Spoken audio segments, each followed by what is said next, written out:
Hello guys, welcome to my channel. నేనైతే present దుబాయ్లో ఉన్నాను. అండ్ నేను యాక్చువల్గా ఒమాన్కి వెళ్తున్నాను. సో దుబాయ్లో కెమెరాస్ ఇవన్నీ తక్కువకి దొరుకుతాయని వచ్చానమాట. చూడండి, దుబాయ్ స్ట్రీట్స్ అయితే ఇలా ఉన్నాయి. చూడడానికి చాలా క్లీన్గా అంత చాలా ఆర్డర్లో ఉన్నాయి. సో నేను ఫస్ట్ టైమే దుబాయ్కి రావడము. ఆ, నేనైతే ప్రజెంట్ కెమెరా తీసుకున్నాను. కెమెరా అండ్ మైక్ అవి తీసుకున్నాను. ఇంకా గోప్రో, ఇంకా డ్రోన్ ఇవన్నీ తీసుకోవాల్సింది. బట్ ఫోన్ కానీ బడ్జెట్ అటు ఇటుగా అవుతుందని తీసుకోలేదు. ప్రజెంట్గా అయితే మైక్, కెమెరా ఇవైతే తీసుకున్నాను. అండ్ ఫస్ట్ టైం నాకు దుబాయ్కి ఇది. మార్నింగ్ 5 o'clockకి ఫ్లైట్ ల్యాండ్ అయింది. ఒక 2 hours 3 hours ఎయిర్పోర్ట్లోనే ఉన్నాను. తర్వాత కెమెరాస్ అవన్నీ పర్చేస్ చేసి ఇప్పుడు వచ్చాను. అండ్ ఇంకోటి ఏంటంటే, ఆ ఇంటూ మార్క్ని, వాటర్ మార్క్స్ని కొద్దిగా ఇగ్నోర్ చేయండి. ఎందుకంటే నేను కెమెరా ఇప్పుడే కొనేసి వచ్చాను. సో నేను చూసుకోలేదు, స్టెబిలైజేషన్ని యాక్టివేట్ చేయలేదన్నమాట. సో అది డిఫాల్ట్లోనే ఉంది. వీడియో షేకీగా ఉందన్నమాట అంతా. సో అందుకని నేను థర్డ్ పార్టీ యాప్లో ఎడిట్ చేస్తున్నప్పుడు ఆ వాటర్ మార్క్ చేశాను, బాగానే వచ్చింది. బట్ ఆ వాటర్ మార్క్స్ పోయి నీట్గా రావాలంటే, వాటర్ మార్క్స్ లేకుండా రావాలంటే ప్రీమియం అడిగింది. సో నేను ప్రీమియం ఎందుకు అన్నట్లుగా నేను అలానే అప్లోడ్ చేస్తున్నాను. సో అదే అనమాట. అండ్ కెమెరా విషయాలకు వస్తే, ఇక్కడ కాదు, నేను ప్రజెంట్ ఉండేది గోల్డ్ సూక్ ఏరియా అనమాట. ఈ ఏరియా అంతా గోల్డ్ సూక్. ఇక్కడ ఒక మెయిన్ రోడ్ వస్తుంది. ఆ రోడ్ అవతలంతా గోల్డ్ సూక్ ఏరియా. ఇది దానికి ఆపోజిట్లో ఉన్న ఏరియా అనమాట. మెట్రో లైన్ ఇది యాక్చువల్గా దుబాయ్లో, gold souk metro line. And camera విషయాలకు వస్తే, నేను ఇక్కడ కాదు కెమెరాస్ తీసుకునేది, ధైర్య అని ఒక ఏరియా ఉంటుంది. అక్కడ చాలా వరకు ఇండియన్ మార్కెట్స్ ఉంటాయి. అక్కడ అన్ని స్మాల్ షాపింగ్ కాంప్లెక్సెస్ అవి ఇవి ఉంటాయి. సో అక్కడ తీసుకున్నాను అనమాట. అండ్ చూడండి, ఇక్కడ చాలా వరకు సైకిల్ ట్రాక్స్ కూడా ఉన్నాయి ప్రతి ఫుట్పాత్ మీద. ఇక్కడ చాలా వరకు పీపుల్ అనేది పెడెస్ట్రియన్ క్రాసింగ్లోనే క్రాస్ చేస్తున్నారు. అండ్ జీబ్రా క్రాసింగ్ ఇట్లాంటి ప్లేసెస్లోనే చాలా సిస్టమేటిక్గా ఉంది. అండ్ ఇక్కడంతా ఈ గవర్నమెంట్ ఆఫీసెస్ ఏంటో తెలియదు నాకు. పబ్లిక్ ప్లేస్లో రికార్డ్ చేయొచ్చా లేదో కూడా తెలియదు అనమాట. ఏదో రికార్డ్ చేస్తూ వెళ్తున్నాను. ఎందుకంటే నేను అసలు ఏది ప్లాన్ చేయలేదు యాక్చువల్గా, ఎలా తీయాలి అని. స్టార్టింగే కదా, కొద్దిగా చిన్న చిన్న మిస్టేక్స్ ఉన్నాయి, అన్నీ ఇగ్నోర్ చేసేయండి. అండ్ ఏది ముందే ప్లాన్ చేయలేదు కాబట్టి, ప్రీ ప్లానింగ్తో ఏం లేదు కాబట్టి, సో అలా మీకు నాకు కనిపించింది జస్ట్ నేను అనుకునేది చూపిస్తున్నాను. సో స్ట్రీట్స్ అయితే ఎలా ఉన్నాయి మొత్తం. అండ్ దుబాయ్కి 2 ఫేసెస్ ఉంటాయి యాక్చువల్గా. ఇప్పుడు మీరు చూస్తున్నదంతా పాష్గా, రిచ్గా, హై క్లాస్గా ఉంటుంది. అండ్ ఇంకొక ఫేజ్ ఏంటంటే అటు సైడ్ ఉంటుందన్నమాట. అది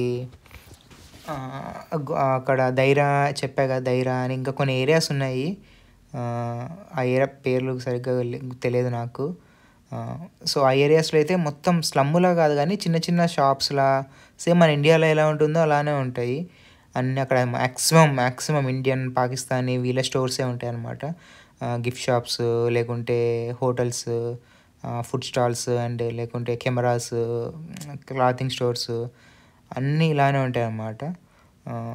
అదొక ఫేస్ అనమాట. చాలా వరకు కెమెరాస్, మన యూట్యూబర్లు అందరూ కెమెరాస్ అన్నీ కొనేది అటు సైడే కొంటారు.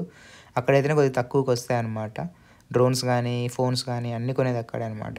సో మీరు ఇక్కడ ఇలాంటి హై క్లాస్ మాల్స్లో అన్నీ కొన్నారంటే సేమ్ అదే ప్రైస్కి వస్తుంది, పెద్ద డిఫరెన్స్ అయితే ఉండదు. సో అది అనమాట. అండ్ ఇక్కడ ఏంటంటే మెట్రో అడ్వాంటేజ్ ఏంటంటే మెట్రో అనమాట. మెట్రో లైన్ ప్రతి మూలకి ఉందన్నమాట. మెట్రో లైన్ అంటే అరౌండ్ నువ్వు ఏ ప్లేస్కి వెళ్ళాలన్నా మెట్రో లైన్లో ఎక్కేసి, సో నువ్వు అనుకున్న డెస్టినేషన్కి అరౌండ్ ఒక సిటీలో అయితే 1 kilometer వాకింగ్ డిస్టెన్స్లోనే ఉంటుంది. 1 to 2 kilometers వాకింగ్ డిస్టెన్స్లోనే ఉంటుంది. అదొక అడ్వాంటేజ్. మెట్రోకి కూడా కార్డు ఉంటుందన్నమాట. మీరు నాకు ఆ రీల్స్ చూస్తే మీకు అర్థమవుతుంది ఆ కార్డు ఎలా ఉంటుంది, ఎంత పడుతుందని. నా షార్ట్ రీల్స్లో అయితే అప్లోడ్ చేశాను అవన్నీ. సో నేనేంటంటే యాక్చువల్గా నేను ఇప్పుడు వచ్చిందే దుబాయ్కి కెమెరాస్ కోసము. సో నాకు కాస్ట్ పరంగా కెమెరాస్ తక్కువే పడ్డాయి. బట్ నేను ఇదో చూసుకున్నాను కానీ, బట్ ఆ వీసా కాస్ట్, ఫ్లైట్ టికెట్స్, యాక్చువల్గా నేను దుబాయ్కి దమ్మం నుంచి బస్లో రావాలి, సౌదీ అరేబియా నుంచి. బట్ ఆ బస్ మిస్ అయినాను అనమాట. సో అందుకే నేను సడన్గా ఫ్లైట్ బుక్ చేసుకొని వచ్చాను. సో అండ్ వీసాలో కూడా కొద్దిగా అప్లై చేసేటప్పుడు కొద్దిగా సొంతంగా అప్లై చేస్తే వాళ్ళు యాక్సెప్ట్ చేయలేదు, అప్రూవ్ అవ్వలేదు. తర్వాత మళ్ళీ ఏజెన్సీ నుంచి అప్రూవ్ చేస్తే, అప్లై చేస్తే అప్పుడు అప్రూవ్ అయిందనమాట. సో ఇవన్నీ కాస్ట్లన్నీ కలుపుకుంటే నాకు యాక్చువల్గా నేను సేవ్ చేయాలనుకునే దానికంటే డబల్ ద కాస్టే పడింది అనమాట నాకు. సో నేను ఇది చూశాను కానీ అది చూసుకోలేదు అంతా. బట్ మీరు ఎప్పుడైనా అట్లా వస్తున్నప్పుడు ఇవన్నీ క్యాలిక్యులేట్ చేసుకొని ఒక స్టెప్ తీసుకోండి. అండ్ యాక్చువల్గా నాకు ఉన్నది 1 డే అనమాట. సో నేను మార్నింగ్ ఫ్లైట్ దిగాను. సో సేమ్ డేనే నేను ఇప్పుడు ఈరోజు నైటే ఓమాన్కి బస్సు ఉందన్నమాట నాకు. ఒక ఏరియా నుంచి చూడండి నా బ్యాగ్ అంతా ఇలా ఉంది. సో యాక్చువల్గా ఇది మెయిన్ రోడ్ కదా, ఈ రోడ్డుకి అటు సైడ్ కనిపిస్తుంది కదా, అటు సైడ్ అంతా గోల్డ్ సూక్ ఏరియా అనమాట. సో అటు సైడ్ ఉంది. నేను కొన్ని ప్లేసెస్ అనుకున్నాను, యూసఫ్ బాయ్ స్టోర్ అని, ఇంకా గోల్డ్ సూక్ ఏరియా, ఇంకొక మాల్ ఉందన్నమాట, పెద్ద మాల్. సో ఆ మాల్కి మీరు నా రీల్స్ చూస్తే మీకు ఆల్మోస్ట్ అన్నీ అర్థమైపోతాయి. సో ఒకసారి మీరు చూడకుండా వెళ్ళి అది కూడా చెక్అవుట్ చేసేయండి.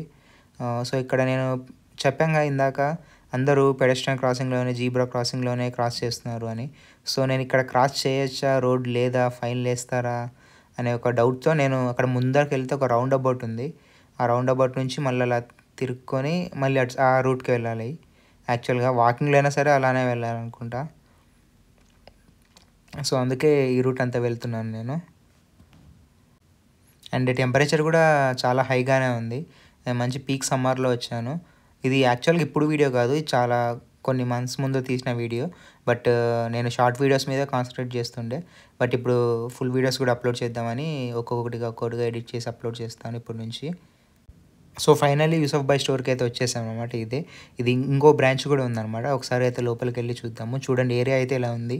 సో ధైర్య అనే ఏరియా కూడా కొద్దిగా ఆల్మోస్ట్ ఇంచుమించు ఇలానే ఉంటుంది ఆ ఏరియా. అవేమైనా క్లిప్స్ ఉంటే నేను ప్లే చేస్తాను. అండ్ ఒకసారి అయితే లోపలికి వెళ్ళి చూద్దాము. యూసఫ్ బాయ్ స్టోర్లో చాలా క్రౌడెడ్గా ఉంది. ఇక్కడ చూడండి ఎన్ని రకాల శాంపుల్స్ పెట్టారు. ఇవన్నీ ఫ్లేవర్స్ అనమాట. ఒక నోట్స్ అంటారు కదా అవి, ఇవన్నీ. షాప్ అయితే చిన్నదే, బట్ ఇంకొక ఫ్లోర్ ఉంది. సో చాలా క్రౌడెడ్గా ఉంది ఇది షాప్ అయితే. చాలామంది ఫారినర్స్ చాలామంది వస్తూ పోతూ ఉన్నారు. యూసఫ్ బాయ్ అనే అతను ఇండియనే, కేరళ అతనిది. చాలా క్రౌడెడ్గా ఉంది. సో నేను కూడా అంతగా క్లియర్గా తీసుకోలేకపోయినా. పర్మిషన్ అడిగాను వాళ్ళని, ఇలా తీసుకుంటా అంటే తీసుకోండి అని చెప్పారు. బట్ ఫుల్ అయితే క్రౌడ్ ఉంది. బట్ నేను ఒక 5 పర్ఫ్యూమ్స్ ఏమో కొన్నాను. ప్యూర్ హోమ్ అని, ఇంకో ఎక్సీలర్ అని, ఇంకా మా ఫ్రెండ్స్కి కావాలంటే వాళ్ళకి తీసుకున్నాను, నాతో పాటు వర్క్ చేసే కొలీగ్స్కి. అండ్ ఇక్కడ ఫస్ట్ మనకు శాంపుల్స్ చూపిస్తున్నారన్నమాట. ఎలాంటిది కావాలి, మీ టేస్ట్ ఎలా ఉంది ఏంటి అని ఫస్ట్ నోట్స్ అన్నీ రాసుకుంటున్నారు.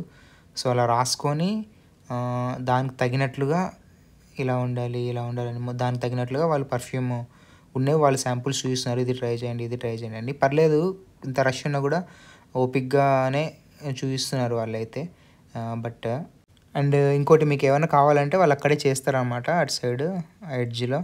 అండ్ నా సజెషన్ ఏంటంటే మీరు బెటర్ ముందే ఒక టైప్ పర్ఫ్యూమ్స్, లేకుంటే మీరు ఆల్రెడీ అనుకున్న పర్ఫ్యూమ్స్ అవి కాస్ట్లీ ఉండేవి, ఆ పర్ఫ్యూమ్ నేమ్స్ పెట్టుకుంటే వీళ్ళు ఆ పర్ఫ్యూమ్ నేమ్స్ చెప్తే వీళ్ళు ఇక్కడ దానికి సిమిలర్గా ఉండే పర్ఫ్యూమ్స్ ఇస్తారు. అది బెస్ట్ ఐడియా అనుకోవచ్చు. ఎందుకంటే ఇక్కడికి వచ్చి కన్ఫ్యూజన్లో ఇంత క్రౌడ్లో అన్నీ డిసైడ్ చేసుకోవడం కంటే అది చాలా బెస్ట్ అనమాట. సో ఈ స్టోర్లో అయితే యూసఫ్ బాయ్ లేడు, మనం రీల్స్లో చూస్తాంగా. సో ప్రైస్ విషయానికి వస్తే 60-70 dirhams అలా ఉన్నాయి. 120-100 dirhams కూడా ఉన్నాయి. సో ప్రైజెస్ అయితే. సో ఇంకా ఈ వీడియోకి అయితే ఇంతే. సో నెక్స్ట్ వీడియోలో గోల్డ్ సూక్ అండ్ మాల్ అన్నీ చూపిస్తాను. మీరైతే నా ఛానల్ డెఫినెట్గా సబ్స్క్రైబ్ చేసుకోండి. Thank you. బాయ్.